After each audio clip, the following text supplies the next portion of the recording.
I'm your daddy. I can be smart when it's important. I'm your daddy. I'm sorry to this I'm your daddy. Welcome to Daddy Dailies, a podcast hosted by Not Your Daddy's Films. On a film set, dailies are sent out after a shoot day so you can see the work in progress. Daddy Dailies are conversations that go behind the scenes so you can see what work went into the process and be better armed to succeed in the industry. Daddy Dailies, hosted by Not Your Daddy's Films. Welcome back to Daddy Dailies. I'm Vika Stubblebine. And I'm Nicole Lipp. We are two of the co-founders of Not Your Daddy's Films. Today, we are so excited for our guest, Anne Hollister. She is an actor, writer, comedian, producer, and so much more. She's very familiar with wearing all the hats, from creating her viral comedy videos, her days on Broadway, writing her 2023 Mr. Positively Perfect, and producing as an executive at HappyBad Bungalow. I'm so excited to chat today about how she's navigated her path. Anne Hollister, thank you for coming on the show. Thank you so much for having me. So we kind of want to dive right in from like the comedy videos. Everyone, if you have not seen her like how movies are introduced at the Oscars videos, those are a particular favorite of mine. They're so funny. But from producing your own content like on your phone to, you know, having the experience on Broadway and then also now producing for HappyBad Bungalow, you've had like a million different lives. So yeah. Can you tell us like what did baby Anne think she was going to be doing and like how did you come to this point? I love that question. Baby Anne definitely thought that she would just be playing Annie on Broadway for 50 years. It's not too late. It's not too late. It's very true. To go back. But it's funny that you asked that because I started in musical theater and then I started doing very serious theater outside of Philadelphia at a place called the People's Line Theater Company, where I did like very serious roles for young women. And how old were you? I started when I was 9 and was there until I was 13 until I moved to New York. And I remember somebody asking me at one point, they were like, so do you want to do this forever? And I was like, I kind of want to run a company one day as well. And so I remember saying that out loud and not knowing what that meant I think I was probably 12 or something when somebody asked me that. Cool. But I think what I was getting at even then was I was realizing at a very young age how little control you have over the kinds of jobs you get. Mm-hmm. And the art is so amazing and inspiring and doing that work is so amazing, but the work isn't always there as an actor. So it was around then where I also started writing. And even when I was on Broadway in August Osage County, I remember always was making sure I knew what other jobs were out there. I was always afraid that the show was going to close or I was never going to work again. And so I think that I just always knew that you always have to be on top of things in the business and controlling your own narrative. Wow. Yeah. And even when you do get jobs, part of the reason I started making videos was I was making my own content, and that was a cheap and easy way to put myself out there and make my own content. And the HappyBad Bungalow, my production company, has just been the cherry on top of all of that because that gives me the most control in that way is being able to make things there with an infrastructure and with partners who are just amazing collaborators as well. Yeah. So when you were growing up, were your parents, it sounds like they were supportive of you taking the acting classes and being in these shows, and then how did you guys make like a family decision to go to New York? It's an interesting question. They were very supportive. It was very much, I did not grow up in a performing arts family. It was very confusing what I was doing. So I actually was emancipated and moved to New York by myself. And part of the reason, it sounds truly like it's out of a movie, but I watched Fame, the movie Fame, and was like, I would love to go to that high school. Because once I started working a lot as a kid, I had to be homeschooled for a bit, and I didn't like that I was just around adults all the time and I wanted to be around other kids. So I was like, wait, this high school where there's kids who are just as passionate about acting as I am, that'd be great. And then I think I asked Jeeves, where classic. early Google. Google days. I was like, Jeeves, where is this a real place? And it was. And then serendipitously, I was able to go to LaGuardia, the Performing Arts High School in New York. Which is in the movie. Yes, which is Fame. Exactly. I was obsessed with Fame as a kid. Right? This is, Yeah, if you haven't seen Fame, if you aren't musical theater obsessed as we are, it's a movie about kids who go to a high school that's dedicated to performing, acting, singing, dancing, and it's like the most fun. They're all like on the cafeteria tables. It's so dancing. good. And it is based on a real high school in New York. That's as somebody who grew up in New Jersey, I was always like, wow, those are the real theater kids. Yeah. So I want to back up for just a sec because you just said your parents were not in the industry. What you were doing was really confusing. How did you even, I mean, I know this was, you were a little kid and things are really different now than they were when we were little children out there on, doing the acting thing. But how did you get to that first step? How'd you get that first audition? How'd you get that first Broadway show or opportunity? So I knew I didn't want to do sports. And I knew I was already really good at playing pretend, would pretend I was like an orphan in the shower and that like the rain, the shower was the rain. And I was, like always making myself cry, like, was, very like I was that kid. And so I can't remember if like my mom was like acting first or if I was like acting first, but it was definitely like that was the vibe. So I ended up going to this theater camp at People's Light, which is the theater company I ended up working at. And there was a woman there who saw me in one of the things and was like, that kid's got talent, and put me in a show, which led to another show, and then which led to me having all this amazing work. And I was kind of I was like the little girl in all the shows. And funnily enough, the little boy in all the shows was David Corenswet, who is now going to be Superman. So wow. So that was wow. Little People's Light. Oh my God. Wait, I love bringing up actors. Thinking about him. That's awesome. So I love that you knew, even as like a successful child actor, that there was more to it. There were a lot of adults around me who were very good at telling me that. Wow. I think a lot of kids, I mean, I just watched Quiet on Set, which was just like horrifying, but you get wrapped up in this and you're told you're a star and you're special and all that. And that happens so easily when you're a cute little kid. And so I think I was very lucky that I had adults around me that were maybe even sometimes being a little too real with me. Like there's part of me that's like, I wish I had time to just dream bigger. Just be a kid. Yeah, and be a kid and just be like, this is fun. But I was thinking about the industry. I was obviously thinking about having my own company even at 12. Yeah. I love that That's you wild. were always like ambitious and wanting that.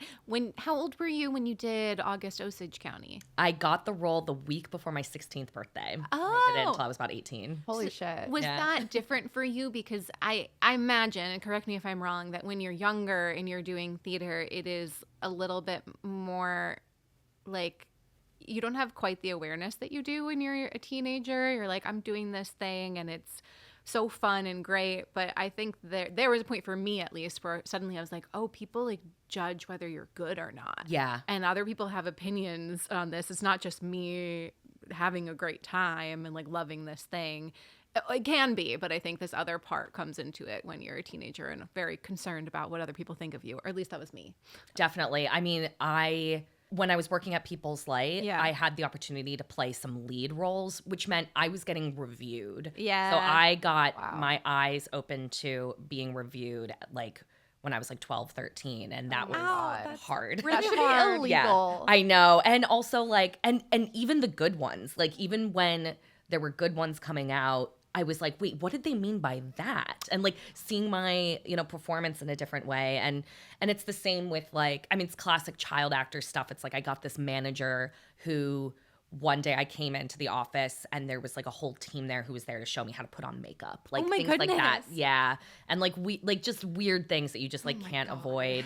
And yeah, I remember like it was a lot of like physical stuff. It was less about my talent, and it was more, I started getting really in my head about physically how I looked.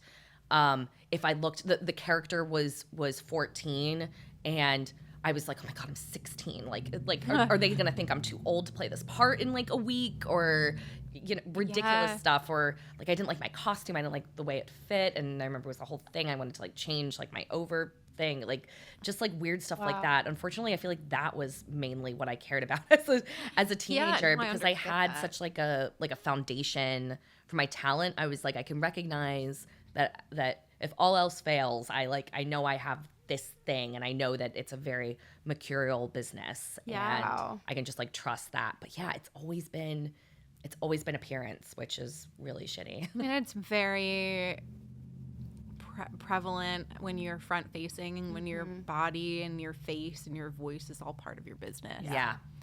And changing when you're a teenager. It's changing so rapidly, and you're one day you're cute, and one day you're sexy, one day you're going out for like Scout and To Kill a Mockingbird, and then the next you're going out for Spring Awakening. It's like, oh my it's goodness. a mind fuck. Okay, so there must be something really freeing about being a writer to you. It's so, your appearance is just so irrelevant to that.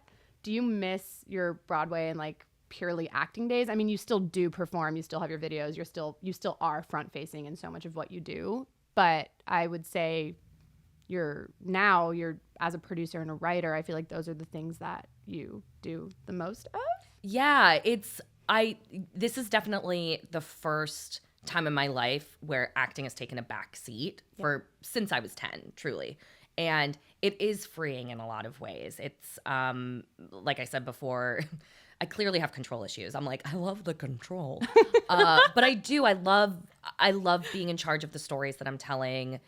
The sort of flip side of that, though, is then, when you're getting criticism on things that you're writing, you're getting criticism on things that are sometimes really personal to you, or somebody's like, saying, I write a lot of like crazy women, and sometimes the notes for those kinds of characters or those kinds of stories can be unkind, trying to be helpful, but also like I can take it personally. So I feel like it's either way there's criticism, and that's how you have to get better, and that's part of like being a collaborative medium. It's all subjective. I was thinking about this because I write, and when I get critiqued on something, I've mentioned this in some of the episodes, but I work on the show SWAT, and so when I wrote that episode, there were other nerves of like, this is the first time I'm writing for TV, and I want to do a good job and all of that. But I was writing in a world that already exists and has been established by other writers.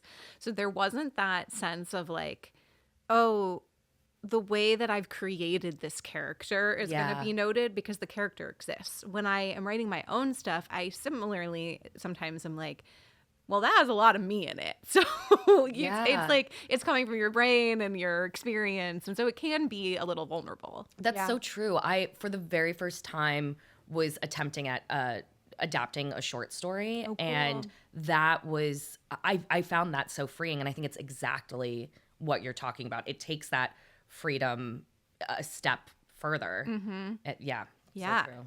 So you're in New York. How do you get here to Los Angeles? I started making YouTube videos. So this is pre-Instagram. I was making these YouTube videos called Conversations Anne Has at Night. And that led me to making a short film that a director, writer person saw out here. And she asked me to come out and act in this TV show of hers. And because I grew up in New York, I was very anti-LA. I was like, oh, it's full of vapid people and you're not supposed to go out there. So I like very begrudgingly came out here, and then was like, oh, this is the best kept secret. Everyone here is so nice. The pace is so slow. The weather is amazing. What have I been missing out on? And so I ended up just quote unquote trying it out for 3 months. And then 7 years later, I'm still here, have a chihuahua, have a lemon tree in my backyard. Think it's great. New York is home, but I really like living out here. That's incredible. Yeah. You have a really exciting project coming up that you wrote and that you're currently in pre-pro for. I want to hear more about that and how you kind of the path to getting to actually producing your project after working on so many other projects for the past, I don't know, handful of years. Yeah. Tell us about that chain of events and process. Absolutely. So I met Billy Magnuson when he was looking for a personal assistant, and we started working together in that way, and then just realized we had very similar tastes and similar ambitions. And I think most importantly that we approached character in stories in a very similar way. And that led to us having conversations about making a production company, to starting to bring each other work that we could maybe produce together. And then one of those scripts was Shane Andrews, who's now our third member, brought his script, and we just really liked talking to him about it and working on it with him. And then that led to the three of us making the company together. And I never I was never trying to push anything that I was writing. It was all just in favor of the company. And then my script this past year got into the Blacklist Labs in this past fall. Congratulations. And thank you so much. Yeah. And I feel like that gave it like an air of legitimacy, and was also just a great way to be like, do you guys want to read this thing that took this award? Can you tell us the log line, and also like when did you first start writing that script, and how long from like conception to Blacklist to now pre-pro? Yeah, absolutely. So the log line is: a broke, obsessive artist in New Orleans manifests her way into house sitting for her crush's unwitting girlfriend, where she slowly starts to assume the other woman's identity. So I like to say it starts out as an episode of Girls, and then it becomes The Talented Mr. Ripley. And it has a lot to do with like manifestation, white girl witch culture. Like it's very Ingrid Goes West, another Billy Magnuson I love that movie. It's probably my favorite of his. Very much that vibe. So when I first came to LA, I was house sitting a lot, and I would hardly know these people, and I would be given the keys to these multi-million-dollar I did that mansions. too. It's crazy. It's crazy. Yeah. How much trust you can get. I think if you look a certain way and you are a certain kind of person, like you get the keys to the kingdom, but then you're also so close yet so far. And that's such a weird mind fuck too. So I always knew I wanted to write something about that, because I was like, this is just so rich for like just class issues and gender issues. And there's just so much here. And it's also like kind of exciting and sexy and interesting. And I also was like playing with like manifestation a lot. I was like out with a friend, and I wanted to see this guy, and she was like, just like manifest him, And I said like kind of a jokey spell out loud, but then 15 minutes later he walked into the bar. Oh, I know. Were you It was really caught off guard? And I had been having weird like coincidency things happening to me, so that was kind of why we had that conversation. Yeah. And she was like, "You are more powerful than you're giving yourself credit for. Ooh. You should like I know. It was spooky. And then it was like, and then I felt like ill, like because I was like I am powerful. Like it was actually crazy that he came into this bar at that side of town. Wait, like, who is this hadn't man? Seen him. Wait, maybe he is no longer in the picture.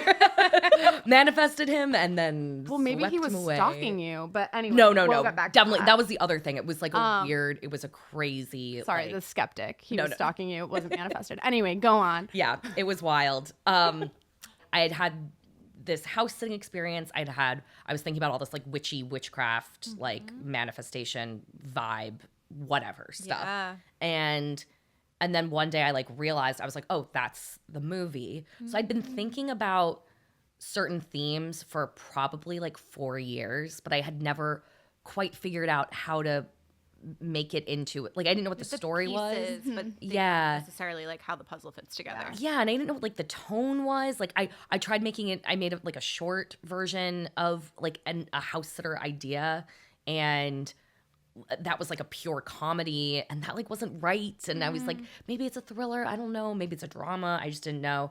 And then when I finally figured out like it was a girl who was obsessed with this guy and was gonna like do anything to get him, and house sitting came into that equation. Then I was able to, I literally sat down and wrote it in 5 weeks. Wow. Because I knew what it was. Yeah. And That's then I don't know who. Someone said that like 90% of writing is just thinking. I fully believe in that. Yeah. And it's so hard. I feel like I give that advice a lot to people. I'm always telling people when they're like, oh, I have like such writer's block. I'm like, it's okay. Just like thinking is a part of it. And then that is such a hard thing for me to remember, even though You just have to take a walk Yeah. and think. yeah. But it's so hard. So hard. I feel like the three of us share this quality that I think is true for a lot of women, actually, where we really want to, we love being productive and to have like an output to show.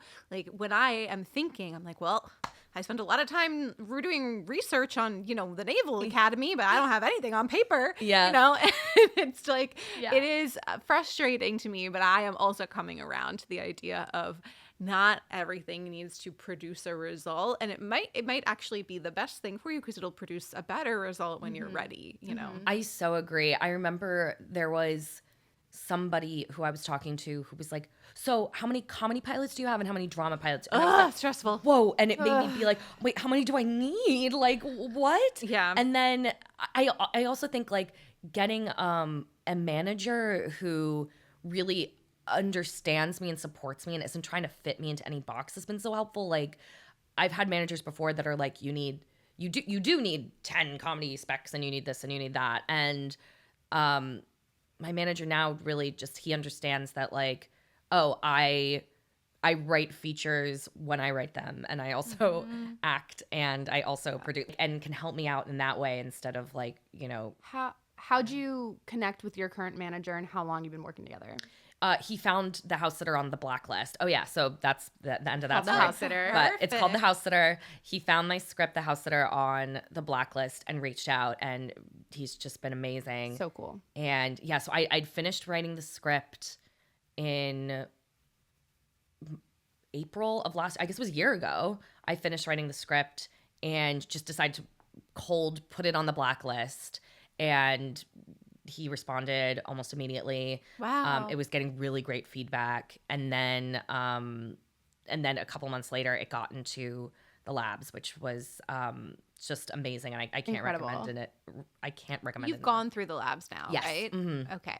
I want to circle back to that because I'm very curious about Yeah. it. But I'm also wondering, because of the close relationship you have with your partners in the company, but I understand not wanting to always be like, I'm not angling for us to make my things, but had they read you before? Had they already known? They had. So the first time I was sort of brought into a conversation as a writer was actually, we were in a meeting with another company and we were just talking about all the different things on our slate. And then they had mentioned something and I was like, oh, that kind of reminds me of something that I'm working on. Like it came up very organically and I started talking about it. And then after the meeting, they circled back and were like, we want to read that script that Anne was talking about. Yay. And I was like, oh, okay. So like it that was kind of the first like step into that where it was just very organic. Nice. And I think, we also we're all about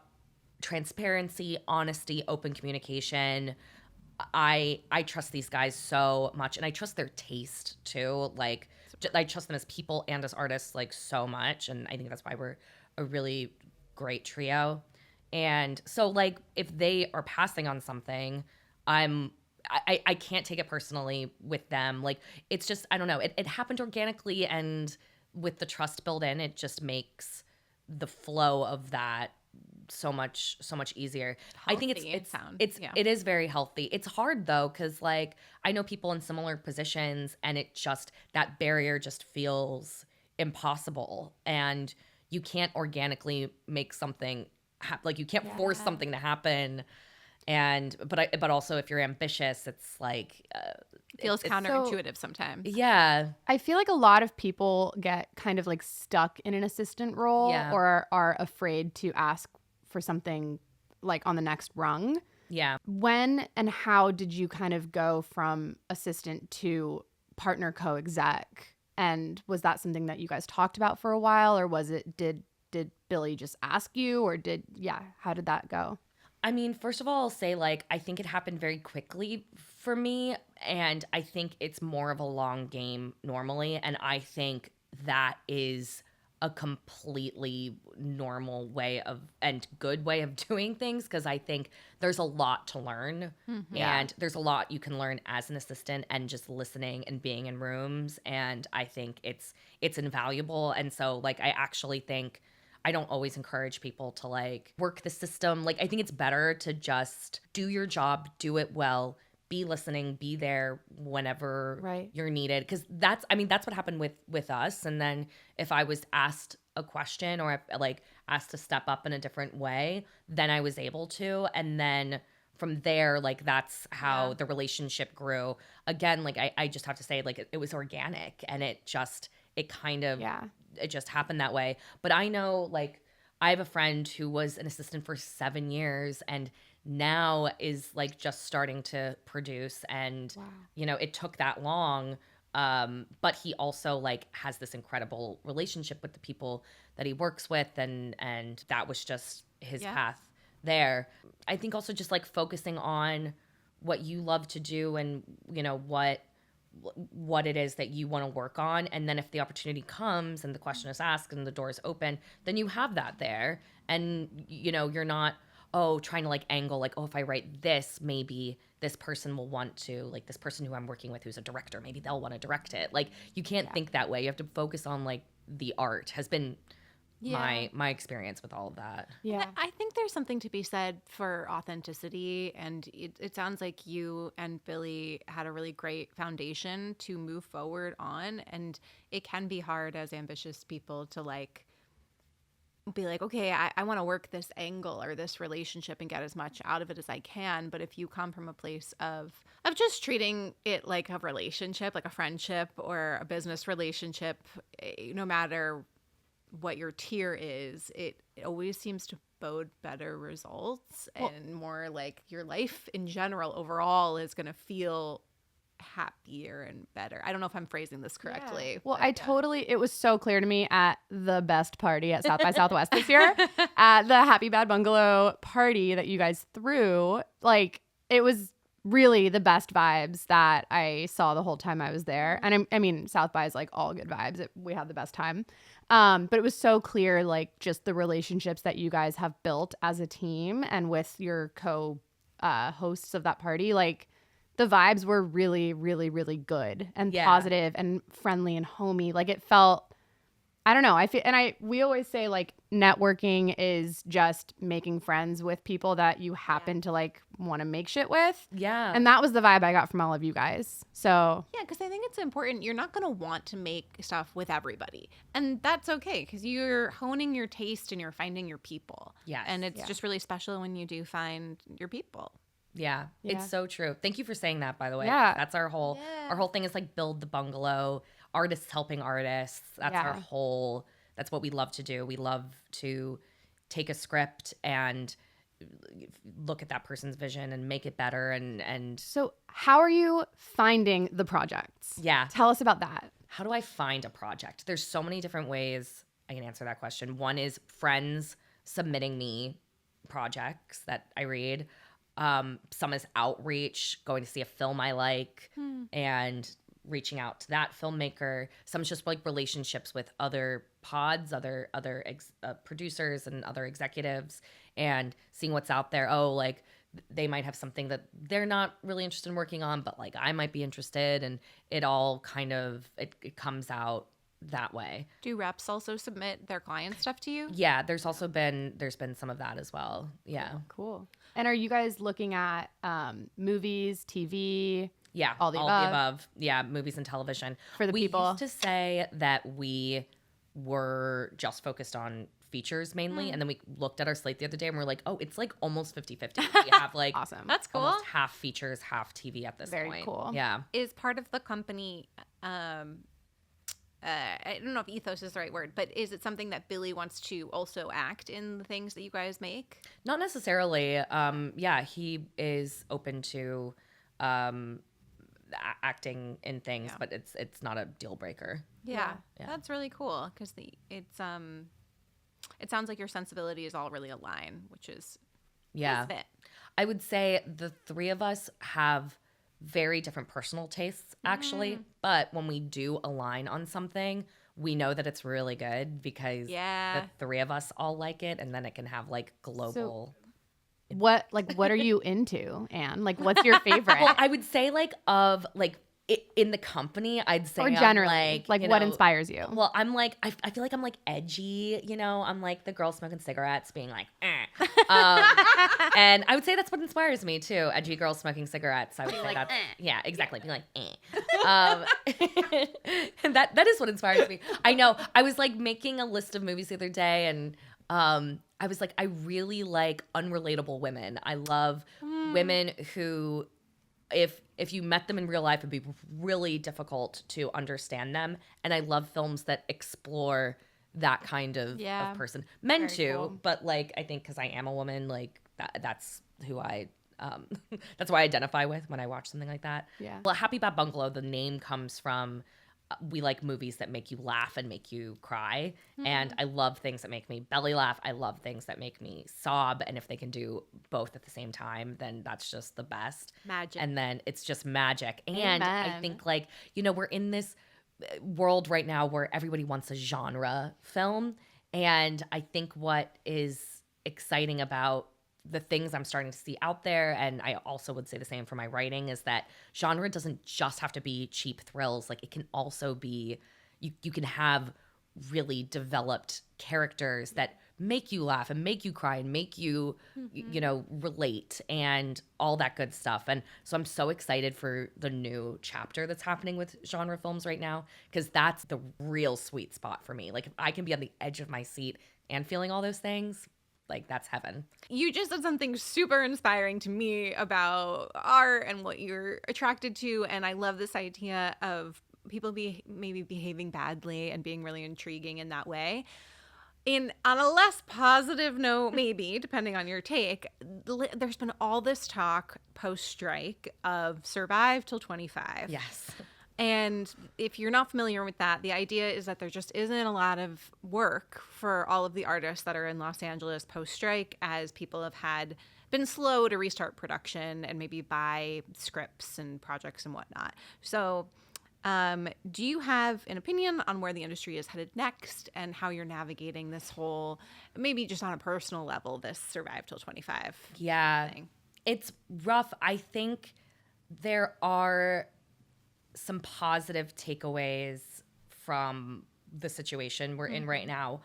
One of them being that independent films are becoming a bigger part of the conversation, because I think it's harder to get movies made that are in that like 15 to 40, like that area is like, that's kind of like the perfect budget for most movies, and yet it's impossible to get that kind of funding. But I think that means we're seeing a lot more lower budget films coming to fruition, because there's people who are hungry to make films, invest in films, and, you know, believe in the power of cinema. So I think that even though on the studio side of things, it's a little tricky right now and nobody's buying and nobody wants anything original and that whole, you know, conversation that's been happening, I think that does make for it makes it exciting for independent films. In terms of, you know, where the industry is headed and all that stuff, I mean, I don't want to pretend like I don't know many things, but you know much. But what I will say is I think that there are contradictory opinions and conversations happening a lot.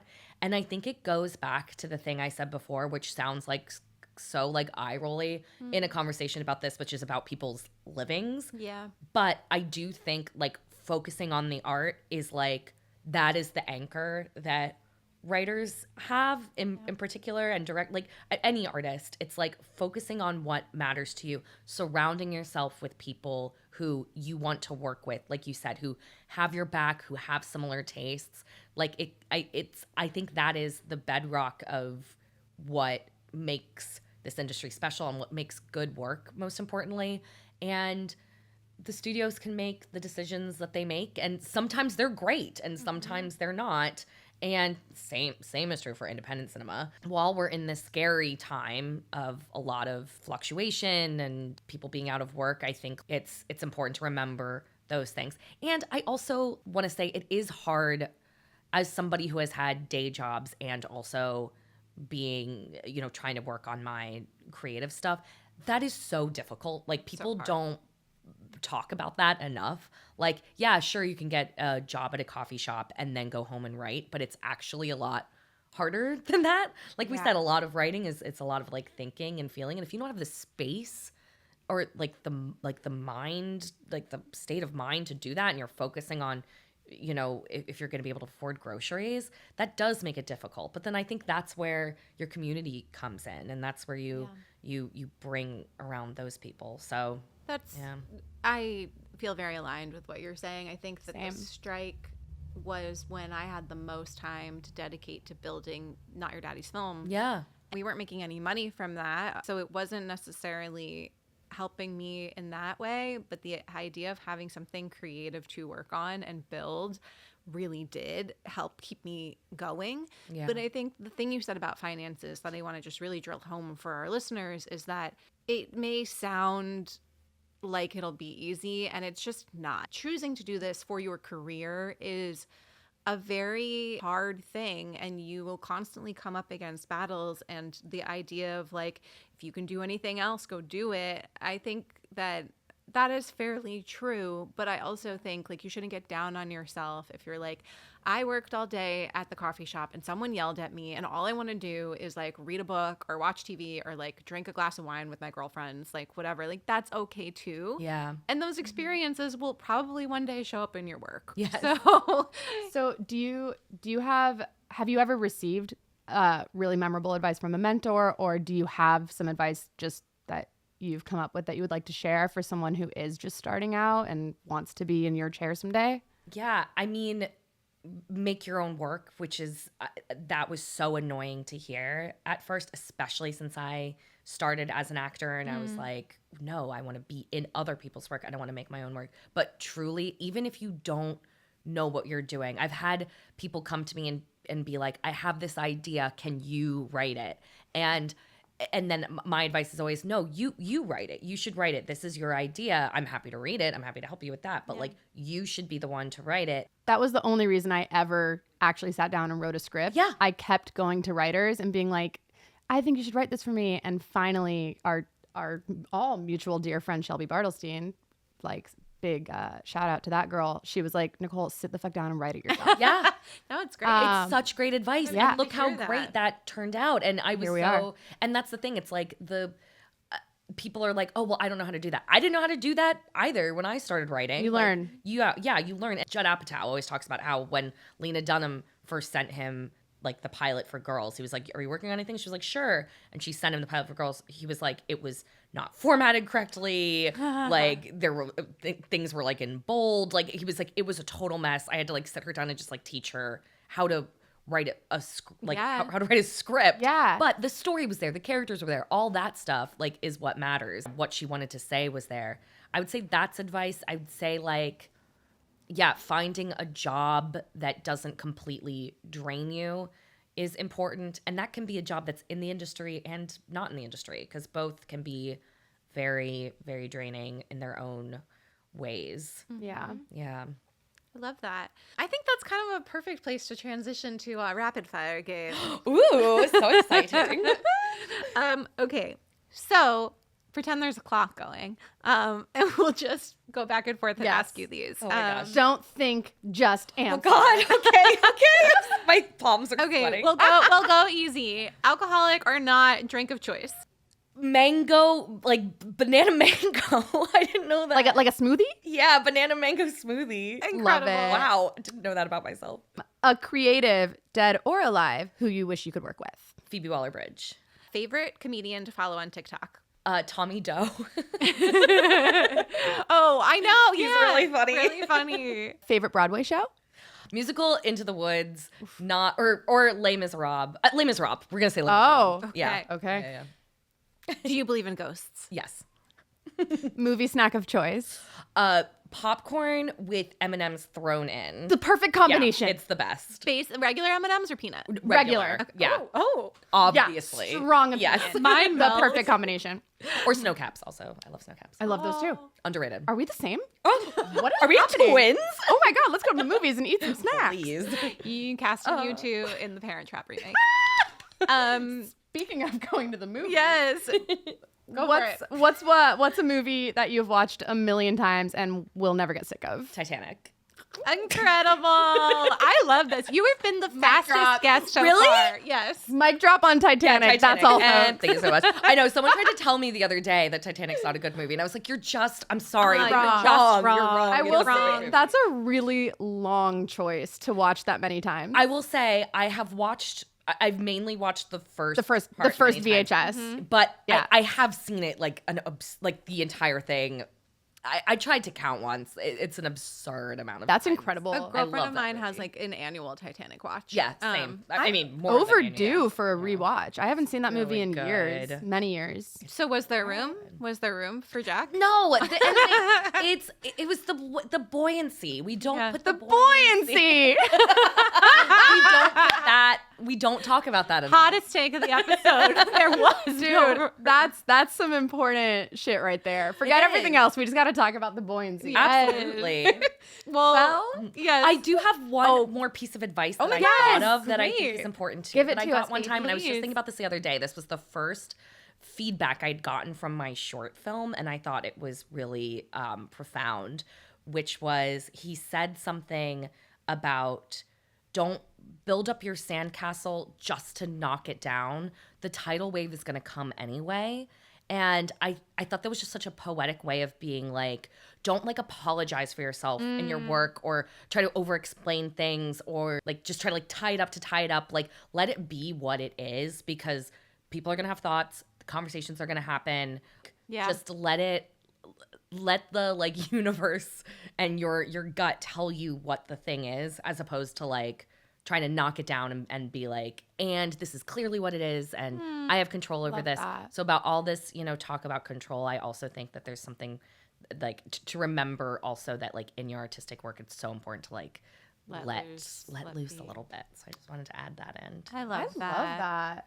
Thank you so much, Anne, for coming And on You the show. guys, And Hollister. such an Thank honor. you. I love the daddies. I would like to coin that. I would like to call myself a sugar daddy Ooh. because I feel like I'm I'm like not a daddy. No, you are fully a daddy. daddy. Daddy, but I'm not a founding daddy, I guess. So I feel, I feel like calling myself a sugar daddy. I like You, it. you can but be also sugar that kind daddy. of implies that I'm Yeah. kind of a weird. You are a daddy. You have a daddy it's like matchbook that on I do, your coffee yes. table. Also, thank you for hosting us in your beautiful home. Thank you for coming here. I really appreciate it.